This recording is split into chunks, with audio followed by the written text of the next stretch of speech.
we are now going to travel to California to meet the legendary Dennis Prager. Dennis is one of America's most respected talk show hosts. He's been broadcast on the Los Angeles airwaves since 1982, and he's syndicated nationally.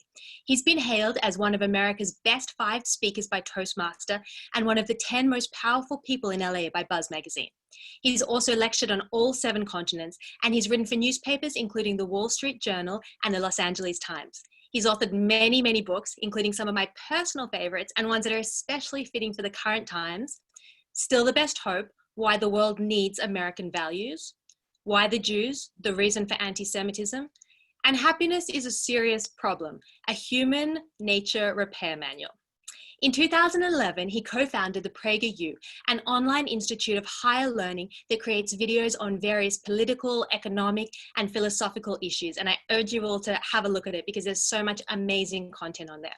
Now, as it's very early in the morning in California right now, Rabbi Moshe Khan had a chat with Dennis a few hours ago, and here's the recording. Dennis, welcome. What an honor to have you. Moshe, it's great to be with you and all of you folks in Australia. It's great to be back with you. I wish I were there in person, as I have been many times, and I look forward to returning. In the meantime, before I take the questions from Moshe, I would like to offer some thoughts on the current condition of the Jews and the world. My entire life, I have lamented the lack of a sense of mission among Jews, especially religious Jews, to the world. I have a shita, to use language that I suspect many of you would be familiar with. So I have a theory that I wrote many years ago in my book on anti-Semitism, Why the Jews? In the chapter on Is There a Solution? And I think there's only one solution to anti-Semitism. And it's based on the brilliant insight of the rabbis in the Talmud who asked, where is the great Sinai, where is the great hatred of the Jews from?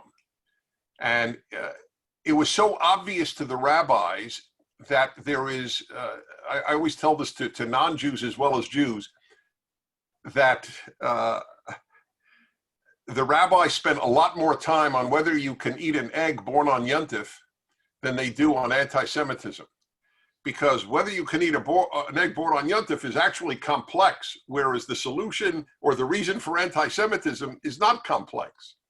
And their answer is brilliant. It's a play on Hebrew words.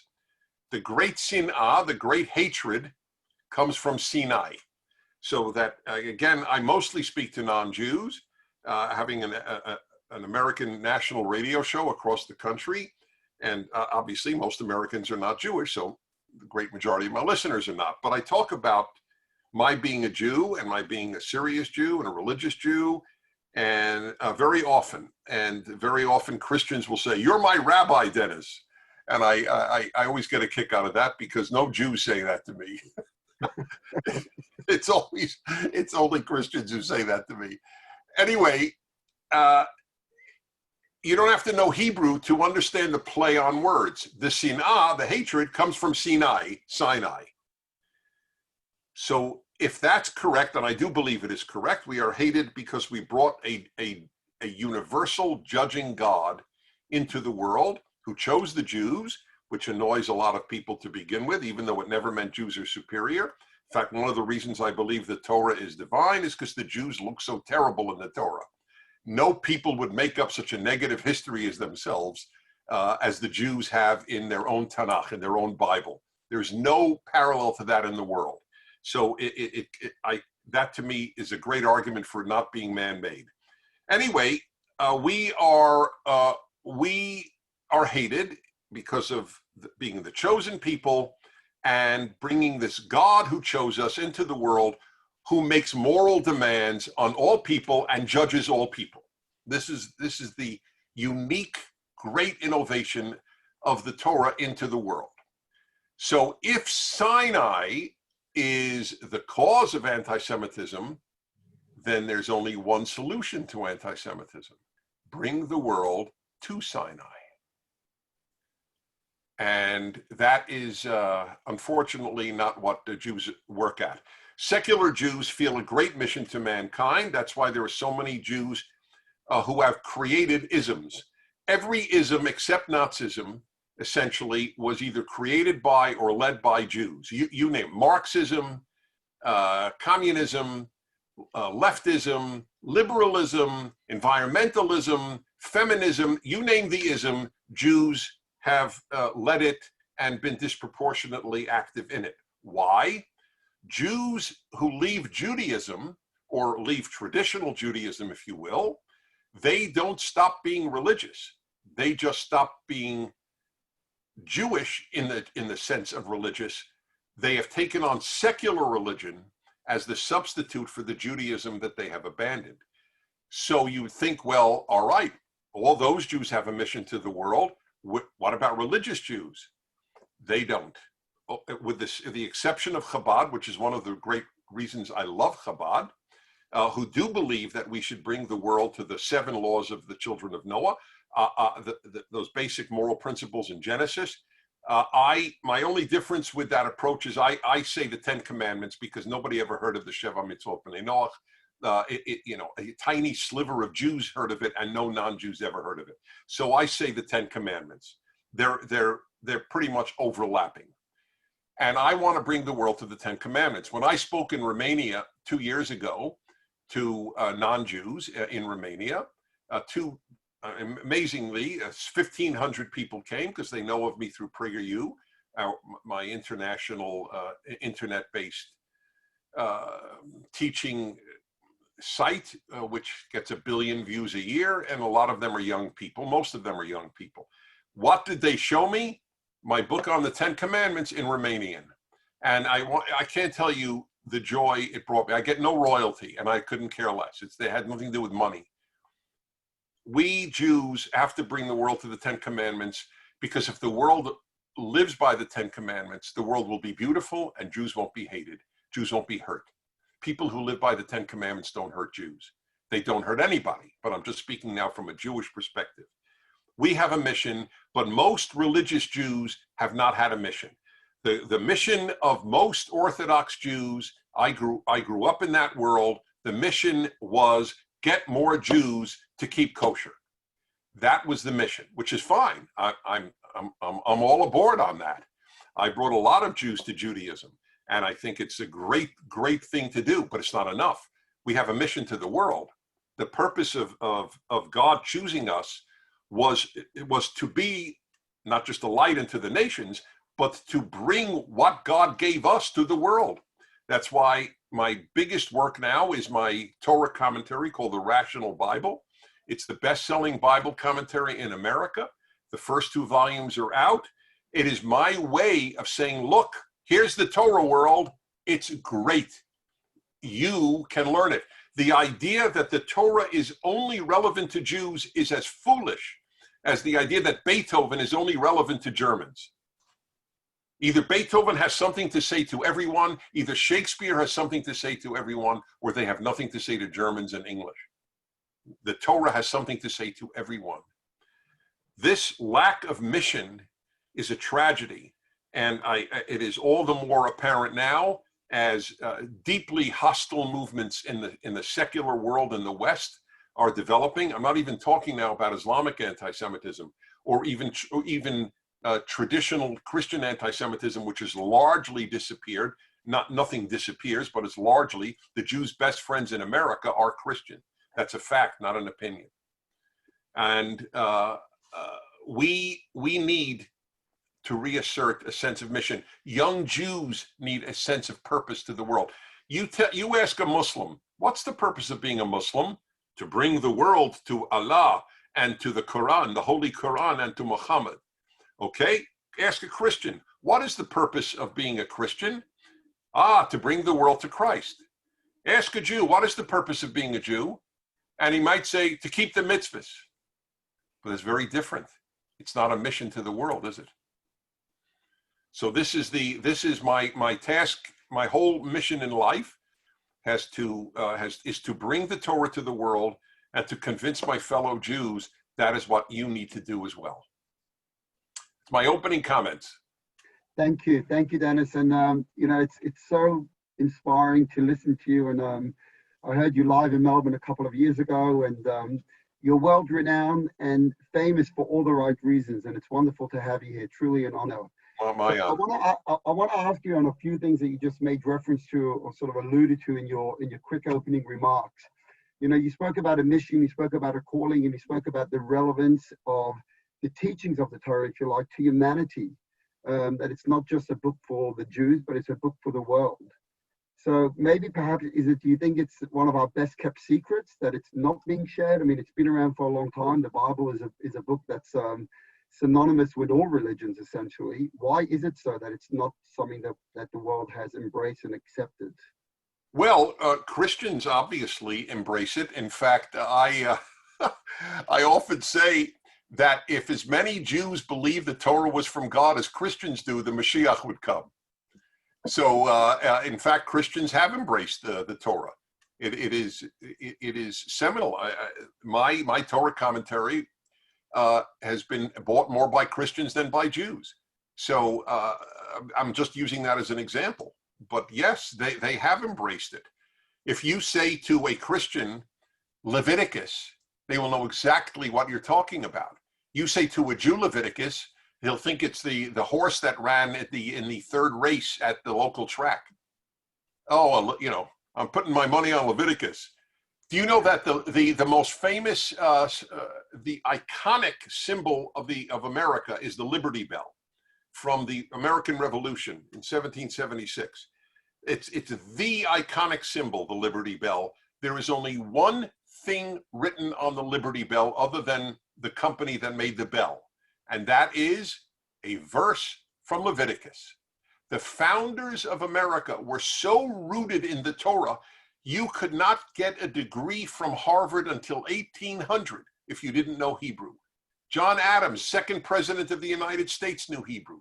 It was assumed you had to learn Hebrew and read the Torah. The symbol of Yale University, excuse me, is Urim V'Tumim. If the students at Yale knew what it was, I'm sure they would riot against it, but they have no idea what it is. That's how well they knew Leviticus. And now today, who knows what Jew knows what Leviticus is? Well, hopefully together, Sinai down under will start, you know, opening their eyes to Leviticus, Vayikra, and spread the love, spread the message of the Torah. Yeah. You know, Dennis, you mentioned your book, Why the Jews, and you spoke about anti-Semitism and you spoke about your solution. But obviously, and that's connected to in terms of our messaging, but it is something, true, if you like, fear, and especially across over here, one of the areas we work with university students, is a genuine fear of why we are so hated, why there's such deep-rooted, you know, animosity and anti-Semitism, however it manifests itself. What answer would you give an average university student on campus today who just perhaps says, let's hide our identity rather than proudly portray it? Well, the truth is, this is if it's come to that, that's a very sad thing that you've just told me, that a typical university student in Australia would feel the need to hide his or her being a Jew. But it is happening, I suspect, more regularly. I don't think that they have to hide that they're Jewish so much in American universities as to hide if they're pro-Israel.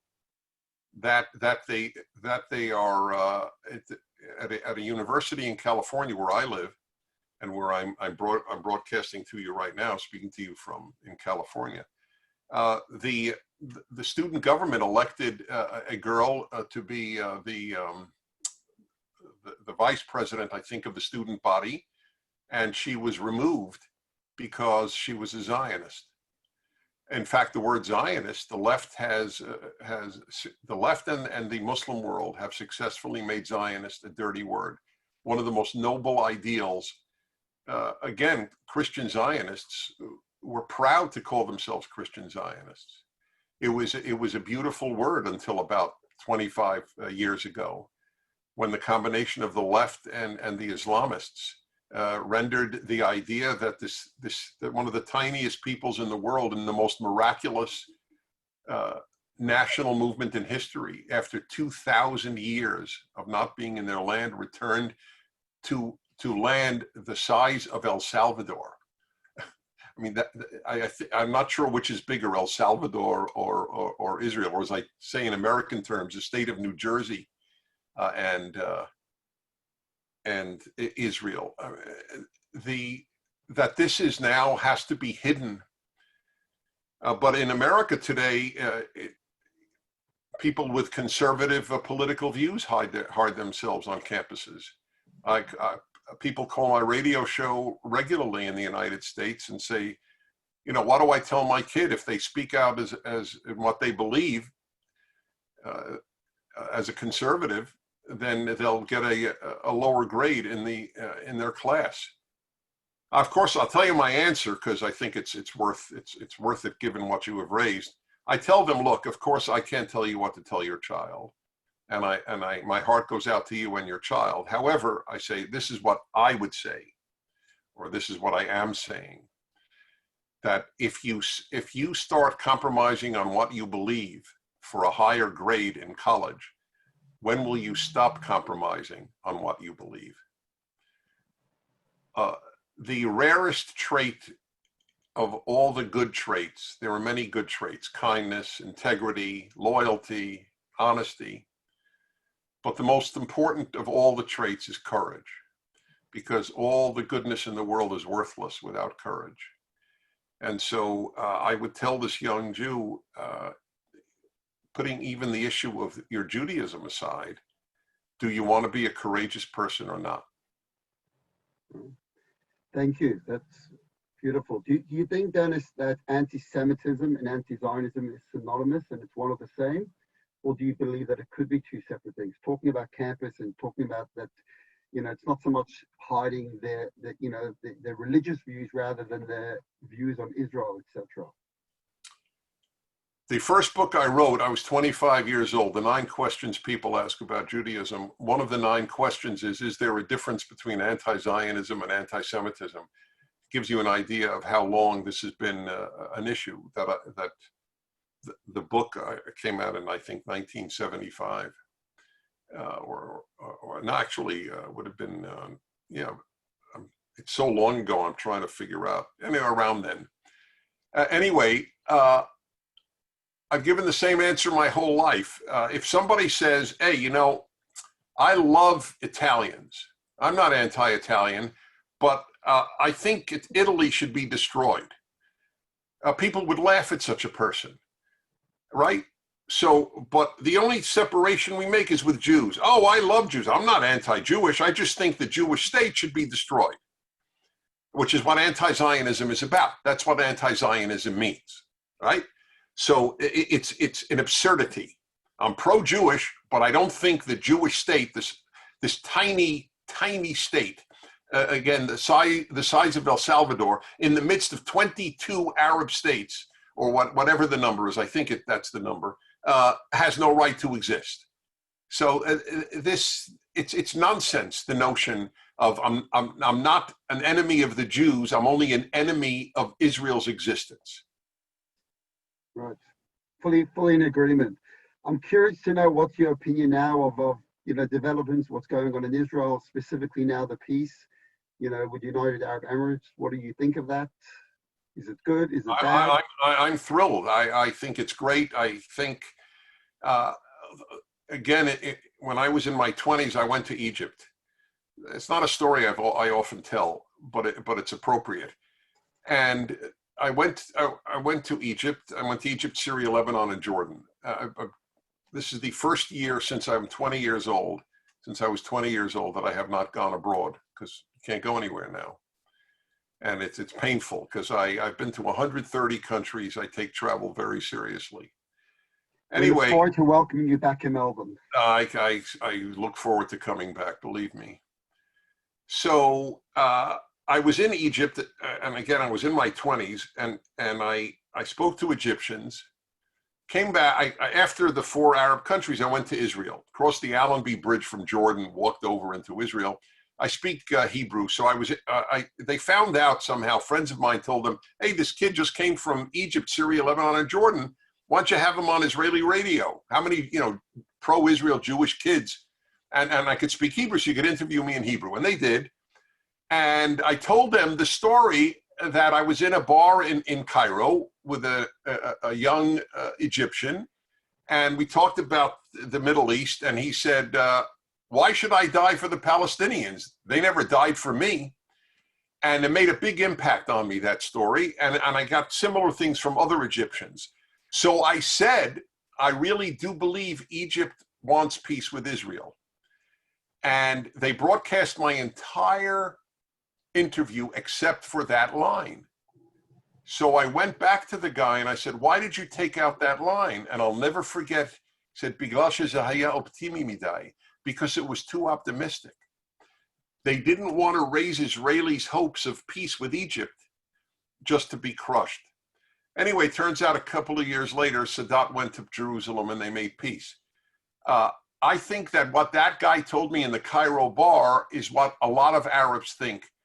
We're a little tired of the Palestinians. This thing is as much about Israel as it is about we're tired. It's Palestinian fatigue, keeping the whole Arab world in a state of tension and a state of warlike embrace of the Palestinians, which is warlike. I mean, the Palestinians basically don't believe Israel should exist. So I hope there's peace with the Palestinians, for that matter. But in the meantime, every time there is another country, especially a Muslim country, making relations with Israel, excuse me again, this would be a great development. Yeah, please God, we should have complete peace in Israel. I want to change a bit of the temperament and move away, if you like, a bit of Israel anti-Semitism, just moving across to Dennis Prager. Who is the Dennis Prager? I'm looking at this man, and you're sitting in this office, and it's plush chair, and I love the aesthetics and the surroundings, and your pipe collection behind you. How did you get started? Back in the 80s on a radio show. Where did you grow up? What's your background? I grew up in Brooklyn, New York. I'm third generation American on my mother's side. And I grew up in an Orthodox home. I went to yeshiva till I was 18 years of age. And I fell in love with the Torah at that time. I went to a yeshiva where all my teachers were Israeli. So in order to argue with them, I really had to learn Hebrew well. I'm also one of the only human beings who loves grammar. So I love grammar, and I've studied other languages, Russian, French, Arabic. I love languages. So, but Hebrew really put me on the road to this love. And and here I'm risking vulnerability here, but it's okay. I learned in 35 years of radio in America that transparency is better than opacity. So when I was 16, I wrote in my diary, which I kept in high school, I know what I want to do with my life. I want to influence people to the good. That's what I wrote. I wrote it after seeing the Diary of Anne Frank on television. And I hate evil. My favorite verse in the Tanakh is Ohavei Adonai Sinura. Those of you who love God must hate evil. It's the best. You can't, if you don't hate evil, you don't love God. I think that's awesome. I'm a big fan, obviously, of the Tanakh and especially the Torah. So I have always had that mission. I have been very outspoken about all of these beliefs, and the turning point of my life came at a very early age. When I was 21 years of age, I was studying in England. I was third year in university, and I visited Israel during Pesach. I had friends on a religious kibbutz who had friends on another religious kibbutz, and it's unbelievable how this happened. The friend on the other religious kibbutz was in the Misrad HaChutz, the Israeli Foreign Office, in charge of sending young Jews into the Soviet Union to smuggle in religious items, tefillin, talitot, sidurim, and to smuggle out names of Jews who wanted to leave. The Israelis did it themselves until 1967. But after the Six-Day War, the Soviet Union broke off relations with Israel, so Israelis could not visit. So they started sending in foreign Jewish young people. My name was given to them, and I was like the perfect candidate because I knew Russian because I studied it in college, and I knew Hebrew, obviously, from yeshiva. And of course, I knew Judaism. So I was like the great candidate. They sent me for 4 weeks.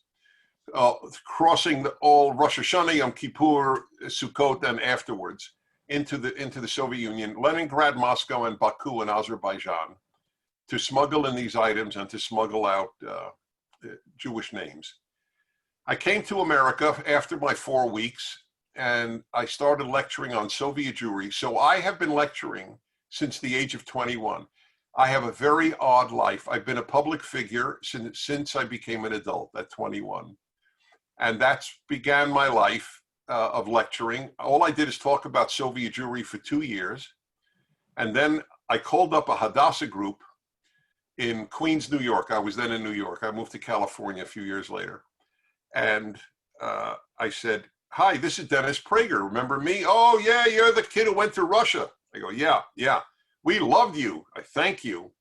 I'd like to come back and speak on something other than Soviet Jewry." "Really? You could speak on something else?" I said, "I think I can." She said, "Well, like what?" I said, "Well, are you curious to know, for example, why so many young Jews are alienated from Judaism?" I said, "Yes. And as a young person, we'd love to hear from you. How much do you charge?" And I'll never forget, the first time I charged, because I gave all the Soviet Jewry fees to the Soviet Jewry movement, I said $35. And I was so nervous that she would say it's too much. But she not only paid for $35, but for the taxi fare, which was more than $35. That's the joke. The taxi cost more than my speech. That was my first paid speech. And my speaking career then blossomed. And then eventually I went to California. Eventually I was given a radio show on the American Broadcasting Company station in ABC, our ABC, in Los Angeles. Then I got a national show, and so to speak, the rest is history. Love it. I've just got to ask, you mentioned before how you love Chabad, and being a proud Chabadnik myself, did you ever have an interaction, a relationship with a rabbi? This is a very painful little story. I grew up a true misnagid, and I had no knowledge or connection of any Hasidic group, including Chabad. And then in California, I was asked by Rabbi Kunin, who founded California's immense organization of Chabad houses. He asked me, and when I was in my early 30s, would you like to visit the Rebbe, or something to that effect? I could get you in. And I said, and I meant it seriously, I said, it was stupid. I'm just being honest. I said, I know how much visiting the Rebbe means to any chassid of the Rebbe's, and I feel that I would be taking their time. And I'm not a chassid, and this is new to me, the Chabad movement. And so I politely declined, and I deeply regret it, because now, they have a telethon. I've been the moderator, the MC of the telethon of Chabad for like 20 years. I speak for Chabad all over the world, and I adore Chabad. I understand Chabad. As an outsider, I bring an understanding. I sometimes speak to shluchim, not just to the balabatim, not to the people in the community. Sometimes I just am invited to speak to shluchim groups, and I tell them, and I wrote this up. I know that they have publicized this on the Chabad website, for the internal one. But so you could probably see, I have written for the public about why Chabad is so successful. It's the only successful religious Jewish movement, in my opinion, at this time.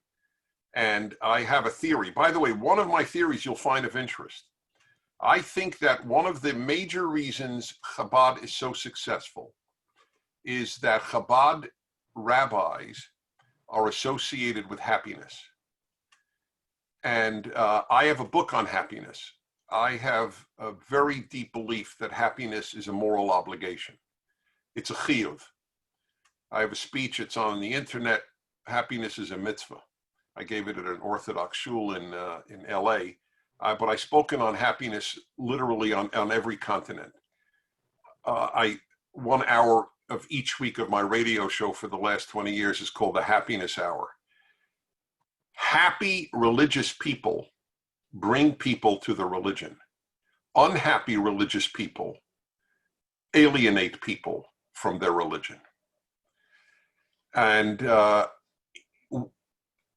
within the frum world, you are associated with happiness, which is a big deal because you have as many problems as every other human being does. Chabad rabbis are not vaccinated, to use a current favorite term, against misery, against unhappiness, against tragedy, but you have this happy bearing that has a huge impact on people. Dennis, I'm conscious of time and I want to just squeeze in 1 or 2 more quick questions, but I've got to ask you this. Is there a secret to happiness? Having Yes. authored a book, I'd love to hear the secret of happiness. Yes. The secret of happiness is behavioral. And I got that from Judaism, and I preach this to the world. It's irrelevant how you feel, you have to act happy. You owe it to everyone in your life to act happy. You owe it first to your spouse, you owe it to your parents, you owe it to your children, you owe it to your business associates in their workplace, you owe it to the person sitting next to you on the airplane. I compare a bad mood to bad breath. You brush your teeth so that you don't inflict bad breath on people. You should brush away bad moods. That's your chiyuv. And I got it from Judaism. It's astonishing how much the Torah says v'samachta. It's a chiyuv. It's an amazing thing. You will be happy. What are you talking about? You're telling me I should be happy? That's right. V'samachta b'chagecha, and a whole host of other things. Ivdu et Hashem b'simcha, which is a big thing in Chabad. You worship God in happiness. How's this? This blows non-Jews' minds when I tell them this. When a Jew is mourning the death of an immediate relative, and they have their 7 days of religious mourning, they can't mourn on the Sabbath. And it blows their minds. What is Judaism telling you? Telling you that happiness is behavioral. You get happy by acting happy. The other way to get happy is gratitude. The ungrateful cannot be happy. Only the grateful can be happy.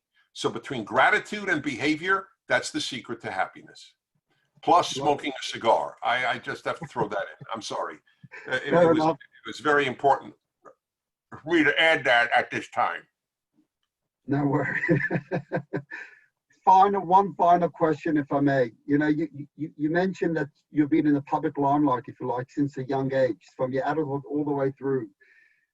I just want to know, there's so many young people that want to aspire for success, want to aspire for greatness, want to inspire for, if you like, making an impact and contributing to civilization and influencing the world for the better. How, other than your mother telling you you're God's gift to humanity, how do you get that, if you like, resilience, that stamina, that strength, the confidence to be able to go out there and change the world and influence the world for good? Well, when I talk to young people, which I do a lot, I tell them the greatest thing they could do for the world is get married and raise good children. This is lost on them. Everybody thinks you have to change the world. The best thing that 99% of the people of the world cannot change the world. They're not in a position to. They can only affect a very circumscribed number of people. So the best thing the vast majority of people can do is get married and raise good children. And if everybody did that, that would be the greatest thing that the world could possibly experience. Because raising good people is very hard. Yetzer Lev Ha'adam Raminu Rav is one of the great insights of the Torah. We don't start out good. It's hard to make good people. And so young people are all thinking, oh, I'm going to change the world. I'm going to change the world. Who's asking you to change the world? Start out with this incredibly complex thing of making a good family. and so many young people, don't even think about marrying. So, by the way, a lot of them aren't even just thinking about making a good world. When I ask kids what they want to be, I'm talking about even 8-year-olds.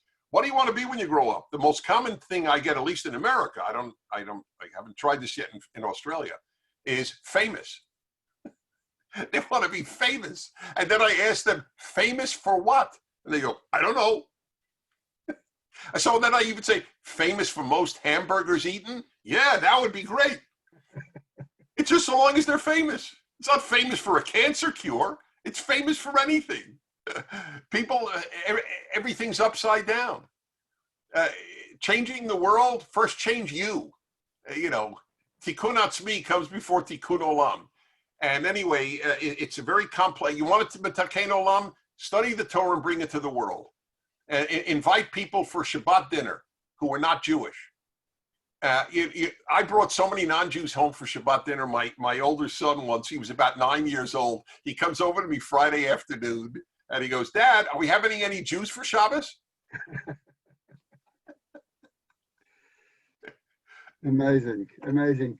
Dennis, thank you so much for your time. Honestly, it's such a privilege to have been able to speak with you. And there's so many more questions that I'm sure people want to ask. We'll do it again. If I may, I just want to tell your many viewers to go to prageru.com. It's free, and see our videos. They're watched all over the world, and they will be a great value source. And I only do 10%. 90% are done by others. They're all 5 minutes long. That's all. And I have a series on the 10 Commandments, which is Kedai. For people to see. There are about 14 million views of my 10 Commandments videos. I'm very proud to tell you. And to look up the Rational Bible on the internet and get a copy or at a local store, because even Jews don't even realize how great, really don't realize how great that they know the Torah is great, but they don't know why. And this will help you understand. I am convinced that it comes from God. Thank you. Thank you so much. My joy. It's a delight to be with you. That was amazing. Thank you so much. And one thing that Dennis did say, which I would like to reiterate, is that Chabad rabbis are associated with happiness. And during the Sinai Down Under program, I have been so fortunate to meet so many different Chabad rabbis, and it really, really is true.